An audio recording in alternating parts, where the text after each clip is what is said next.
The guy that stands out, who is always working hard.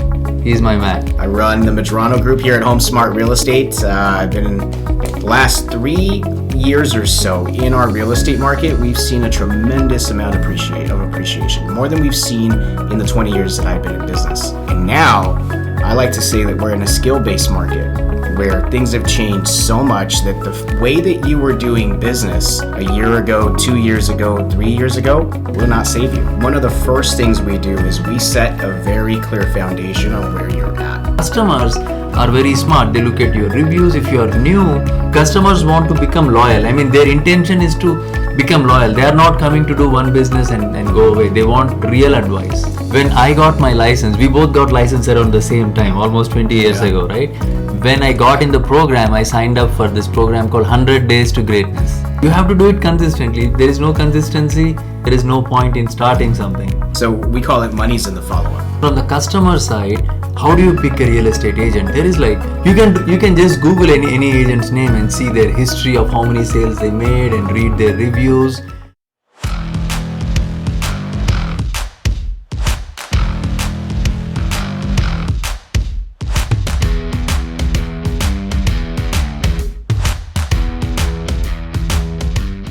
What's up, Kiran? How you doing, man? Good. Good to see you, dude. It's great to see you. So we have a special guest today. Introduce him. The guy, see, we have 62 tenants in the office. The guy that stands out, who is always working hard, he's my man. Please introduce yourself. What's up? I'm Eleazar Medrano. I run the Medrano group here at Homesmart Real Estate. I've been in the business for 20 plus years. Well, Kiran, we're going to talk about obviously business today. And one of the things that we were talking about in the beginning, before we started recording, was this idea of when markets shift, we often see, and you described it as skill-based, right? Mm-hmm. You have to be skill-based in whatever it is that you're doing because the market's shifting. You might find that market share is shrinking for your industry. People are getting out of it. So there's a lot of different things that are going on right now, especially in real estate. So let's talk a little bit first about the state of the market. What's changed since the past couple of years? Yeah. Lots. The last couple of years. So if you've been in real estate for any time, let's just say 3 to 5 years, a lot of agents, we saw a lot of agents come into the market over the last 3 to 5 years. And we had an insanely hot market. The last 3 years or so in our real estate market, we've seen a tremendous amount of appreciation, more than we've seen in the 20 years that I've been in business. And the way that I like to put it is, everybody was buying, everybody was selling. Everybody. Right. Yeah. So there's huge influx of agents coming into the market. Obviously, people are looking at their friends, other people that they know that are real estate agents, and they're saying, "Oh, they're doing really good. Yeah. They're making good money.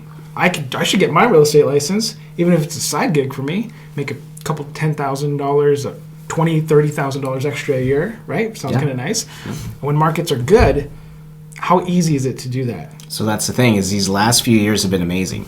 If you're a realtor in the last few years and you weren't making money, how are you going to make money now?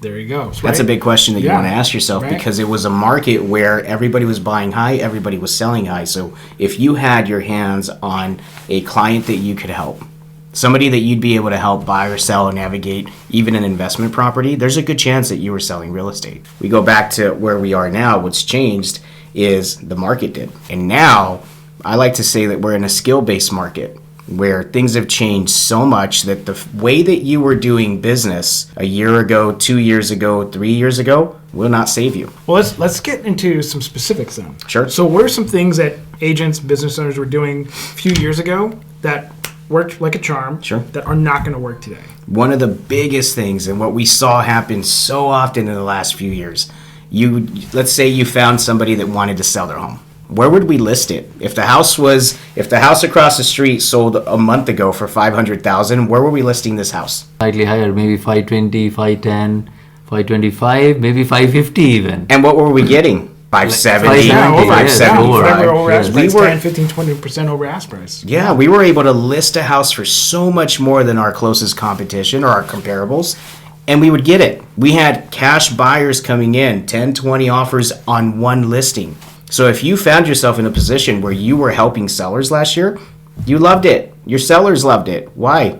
because we got them so much money when the market was hot. That's one of the biggest changes that we've seen is you try to overprice a listing in this market, things are completely different.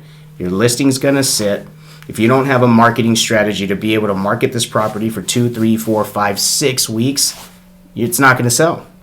Right. And the biggest thing is, see, for me, I see real estate as a business, right? If you are in for like quick cash or doing a side gig, then it's different. You are not as motivated to serve the client, especially the sellers. Representing the sellers is a big deal because you need to have the market knowledge. You need to know where to price it. How do you get all that information? Or having your pulse on the market all the time? Yeah. Or you join a team. You join a team, you socialize with the right professionals, you network with them, and then you have a chat, just like how I ran into him. I was seeing him working, I was seeing him build a team. Then that's how I know that he is the guy who I need to get my real estate pulse from. So that's how we all learn it. End of the day, any business is sales and marketing, then you have to have good operations and then good service.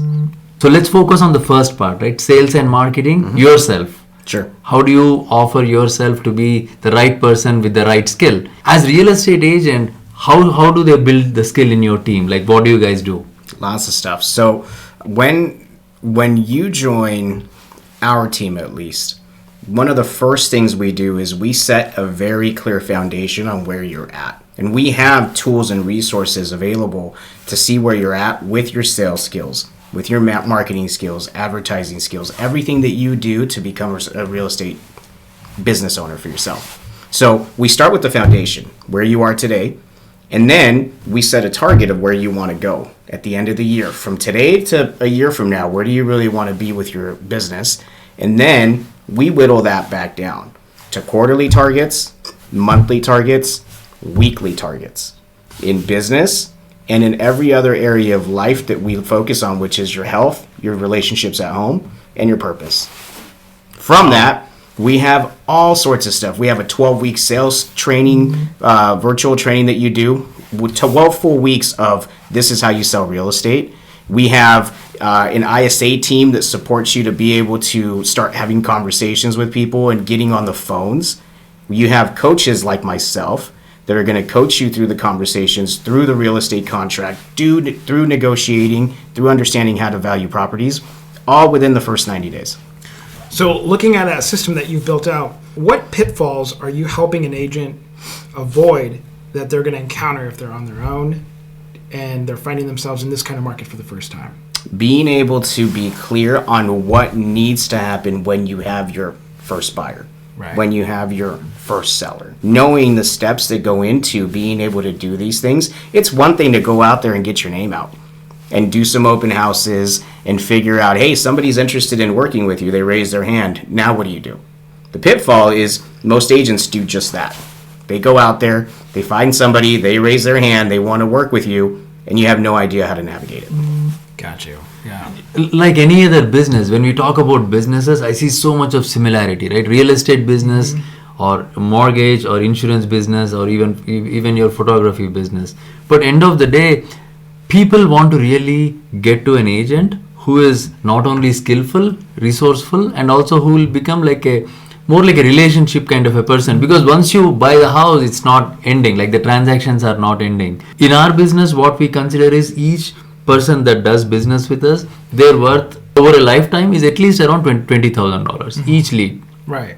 So the real estate agents, if they are doing transactional stuff, let's say they sell them a $300,000 house, they are looking at a very narrow margin, and also the customers are very smart. They look at your reviews. If you are new, you don't have a name, or even if you have a name, if you are popular with Facebook ads, you don't have a strong skill that backs you, and people want to work with a professional who has the skill and who can just take them wherein they can build their estate. That's what they're looking for in a real estate agent. Even with photography and other businesses, customers want to become loyal. I mean, their intention is to become loyal. They are not coming to do one business and go away. They want real advice. Kiran, when I made the shift from real estate to photography, it was the same thing. I realized that you've got 10% of real estate agents really making money, 10% of photographers are really making money, 1% of those are making good, real top-end money, both in photography and real estate, and everybody else is trying to figure it out. They're part-time, they're in it for a little while, kind of a flash in the pan, they're back out, they're back in, back out. It's more of a hobby real estate agent and a hobby photographer. Everybody with a phone's a photographer, right? So everybody's got a real estate license, and it's really, there was no difference when I went to those two different industries. It's like, it's incredible. And I'm wondering if it's the same across multiple industries. I imagine it would be, right? And the same things that make me financially viable and successful as a photographer are the same things that made agents viable and successful in real estate. There was no difference. No difference. And then when I got my license, we both got license around the same time, almost 20 years ago, right? When I got in the program, I signed up for this program called 100 Days to Greatness. I think Brian Buffini is the guy who ran it. 100 Days to Greatness. The 100 days, what you do, literally lays a strong foundation for whatever you're trying to do. If you're trying to change your career from being from this to that, the first 100 days, what you do is the most critical. And those foundations that I got helped me become successful in the industry as a whole. Right. They come down to what he just said.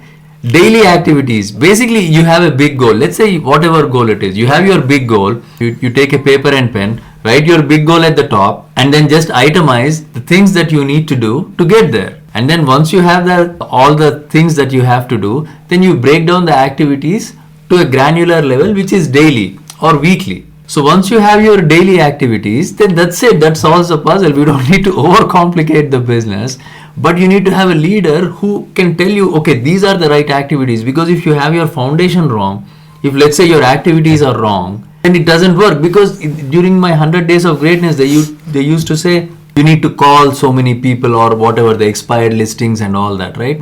Then we had to tweak it that works for us, because I was not very good with on the phone. Then we started using texting, and texting worked really, really well for some time. And later on we switched to messaging through different platforms that we have. So everybody has to tweak it to their style. People are not consistent. They'll do it for the first week and they'll just fall off the grid. That is where the problem. That's why, real estate is not rocket science or anything, but people who do consistently are in the top 1%. You have to do it consistently. If there is no consistency, there is no point in starting something. So we call it money's in the follow-up. Money is in the follow-up. Fortunes are in the follow-up. Success is in the follow-up. Fortunes in the follow-up. At the end of the day, nobody's going to buy a property from you the very first time that they meet you. Yeah. Every now and again that happens. Very rare. We have to be able to show them value. Give them enough value for them to say, hey, I trust you. I believe that you can help me. I want to help you to help me buy or sell real estate. And oftentimes it takes more than one phone call, more than one message, more than one email. You have to have a strategic strategy in play to be able to follow up with people so they don't forget about you. And then when they're ready to make the move, you're going to be the first person that they call. So let me ask you a question. How do you guys feel? I'd like to know your opinions on this individually. Do you think there is a difference in the way the follow-up is done? For example, you've got person A who's doing the follow-up, kind of mechanical. I got an email notification, I got to follow up with so-and-so, so I do it. Versus somebody who maybe really loves their business, really passionate about it, and actually really cares about not only just the transaction, but maybe even more like, hey, I want to help my lifestyle, right? I want to add income to help my lifestyle, but I also want to do something right by you. Am I helping you further a personal goal that you have? Do you think there's a difference in that, or is there really no difference in those two approaches? So there's a huge difference. And in fact, you need both, but you need to be able to personalize it. Right. What we do on our team, let's say there's new leads that come in. You have a new person that's interested in buying or selling. We have automation that goes out with, hey, this is introduction to the team, introduction to the realtor. We'd love to help you. Here's a search for the properties that you're interested in. All that stuff goes out automatically. Text messages go out automatically. None of that takes away from the fact that personal touch is still required. So that low-hanging fruit, you can automate that stuff. And then what would be an example of a way that you could give that personal touch throughout that process? So because somebody's looking for a home, how do you think you are not the only agent following up or sending an email or an automated text or whatever to them, right? Every website that they're going to, they're going to get something. Somebody's going to go on. They're going to go on a list. how do you stand out? I love it. So what we do is not only do you go on the list, right? You're getting the cadence for our follow-up is specifically designed for you to know who you're working with. For instance, that's cool. One of our agents is going to be working with a buyer. Okay. So the buyer lead comes Right. in, our inside sales team has a conversation with that buyer and says, Marco is going to be in touch with you, one of our realtors. Marco calls, texts, and emails and says, I'm looking forward to meeting with you Friday, 5 p.m., whatever it is. When that happens, a new cadence starts with a follow-up plan that sends the buyer tips with Marco's picture, with the Medrano Group logo, with Homesmart logo, with all these things in it, but 10 quick tips for you as a buyer, 10 quick tips for you as a seller. Education. Next week, here's our buyer guide, here's our seller guide, here's our for sale by owner guide, all these things to just add the value. So by the time you have the meeting with this individual, you've already sold yourself. Yeah. No, adding value and education is extremely important because people have so much of information on Google these days. They can probably find the information, but you personalizing it to their what they want is so important. And from the sales point of view, right? We've had experience leading sales teams at Makutu's and Mortgage as well. The most effective sales thing that I tell my employees is any conversation you have with anybody should always have a follow-up date. Follow-up date is like the most important thing of the conversation. What you're talking about, documenting it and having a follow-up date. And that follow-up date need to drop on your calendar so that you'll follow up regularly. How frequently you follow up is also you determine based on how urgently the customer needs you to follow up, and all that is part of the skill that you build. If you don't have the skill of a salesperson, you'll still be very successful in real estate if you have the mind of doing transactions, just have building relationships with people. But then you can't be like an unknown agent. Like everybody needs to know that you're still in the business. Can't be a secret agent, right? So that is the middle ground. What I would say that you can't push too much, or you can't be really pushy salesperson. Nobody likes pushy salespeople also. Well, I think one of the things that you had mentioned that I really like is that you personalize it in the fact of Marco is going to reach out to you. I think that is really important because especially with real estate, even in photography, it's such a personal thing. It can be, right? Yeah. Now, there are elements to the business, commercial real estate, there are elements to photography where it's very transactional. I don't care who's on the other side, man. As long as the numbers make sense, let's do it, right? Yes. And that's a very small part, but the vast majority of it is, hey, you know what? I know 5 agents, but man, I really like Marco. You know what I mean? And the company, they send out all these messages, and your agent Marco's going to come out and he's going to, I like him, right? And then I'm going to do business with him. And there's that element of personalization that does matter to, I think, the majority of transactions that happen in any business, small, medium, large. I want to quickly just turn the tide from the customer side. From the customer side, how do you pick a real estate agent? There is 10,000, I don't know how many agents we have in Arizona, a lot, right? Yeah. Among all these agents, how can the customers pick the right agent? I feel customers, what they have to do is, especially in real estate, coming to real estate and mortgage especially, it's very important for the buyers to either do a Zoom or face-to-face conversation with the buyer's agent. Make sure they are in sync, because you have to be in sync with the buyer's agent, and that also communicates that the buyer is serious about buying. A lot of stuff what real estate agents do is they're trying to see who is curious and who is serious. So the customer needs to help the agent understand that you're really serious about this. I'm not a curious person, because there is so many curious, that's why we call it the funnel, right? You have people calling me this day, who is serious among that? That's what the real estate agents are thinking a lot of times. If you're a customer, I think the first thing you have to do is you have to meet the agent and their team leader, and then see if they'll be a good fit for you. If you're not a good fit, you have to be bold and let them know. That way the agent is not spinning and trying to follow up with you, because that guy is trying to make a living too. And he's not going to bother you if you tell him, hey, I found another agent, or we are not interested for another 6 months or 3 months. If you change your mind and say in 2 months, the agent will be ready anyway. So as a consumer, you have to communicate back. You can just Google any agent's name and see their history of how many sales they made and read their reviews and all that. But I think as customers, if they do that, they can avoid all the sales calls that they don't need. I mean, why are customers scared about telling real estate agent that they don't want to work with them anymore? You know, customer, buyers, sellers, investors, you're making one of the biggest decisions of your lives. For some of you, this is the biggest purchase that you will ever make. If you're not doing your research, you're not interviewing who you're working with, making sure that it makes sense for you, that they're going to be able to help you and your family best, you're making a huge mistake. Being able to identify the right real estate agent, the right mortgage person, whatever it is that you're looking for, and having those conversations with specific questions that you want to make sure you have answered is so important. Do you provide a list of questions that clients can ask? It's another one of our quick tips. Yeah, look at that. I think that's so valuable. That's so valuable. And even in our YouTube channel, we created a separate playlist with all the valuable videos, not just our videos that we produce for our mortgage company, but for any first-time buyer.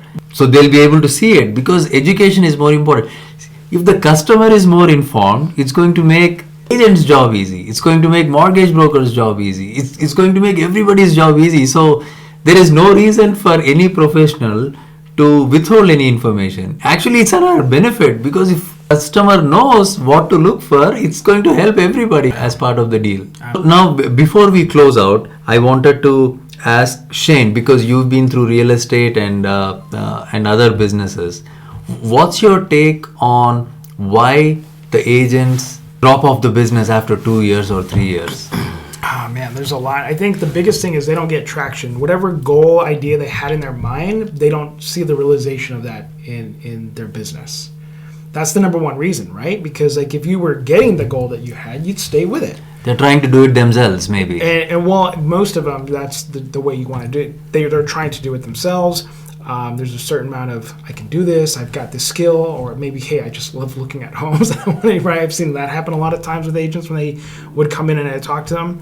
But a team, even if it's not going to be a long-term thing, and you have goals of building your own team, communicate that to a team leader. Say, hey, look, I'm interested in getting on a team. Maybe it's a 2-3 year program, and I want to do something else on my own after that. But that foundation with a team is, it's like adding fuel to the fire, man, in the beginning, because you have a base, you have a foundation, and when it gets rough, because it will get rough, you have people you can call and you can talk to that are going to support you, and it's so much different than going lone wolf. And that's one thing that I wish in photography and the creative world that we had, we don't have any equivalent of that.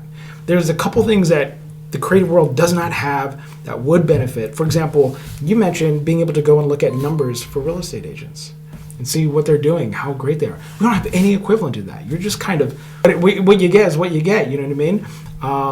There are so many valuable things in real estate and tools that you guys have for people that want to be successful. And it sounds like you guys are doing a really great job of making that available to brand new agents, even maybe agents who have been in for a while. Yeah. So I can tell you one of the biggest mistake that realtors make going into this business and why they leave in 2 years is they have the wrong expectation. They don't understand what it really takes to thrive in this business. What consumers see and what new agents believe is we're showing houses, we're driving fancy cars, and that's what real estate's all about. What you don't see is the back end on what it takes to get to the point where you're showing houses and driving fancy cars, which is not a like the whole TV show. lot of work, a whole lot of commitment, a whole lot of follow-up, a whole lot of failure before you can get to that level. So when you're looking at getting into real estate, it makes a whole lot of sense to get that learning curve from here to here, and believe in the experts that can teach you that path sooner than later. Well, where can people find you, man? You can find me on themedranogroup.com is a way that you can get a hold of us. Phone number 602-793-4812. That's to me direct. 602-793-4812. If he comes to the podcast studio or our building, he's always here. So you can just walk into him, always working. Man, I appreciate, I ran into one of your team members in our Toastmaster session. Sylvia. Yes. Yeah. And I can just see the difference in how focused the team members She's are. a new agent. She's a new agent and she's focused. So everything, like she's already training on having good speaking skills, and she realizes the personality it takes, and she's there, and I was very impressed. She said, yeah, I'm part of your group, and I immediately know. Yeah. Thank you so much for taking time. I loved it. Dude, Shane. all right, brother. Yeah. Hey, Hit brother. it up.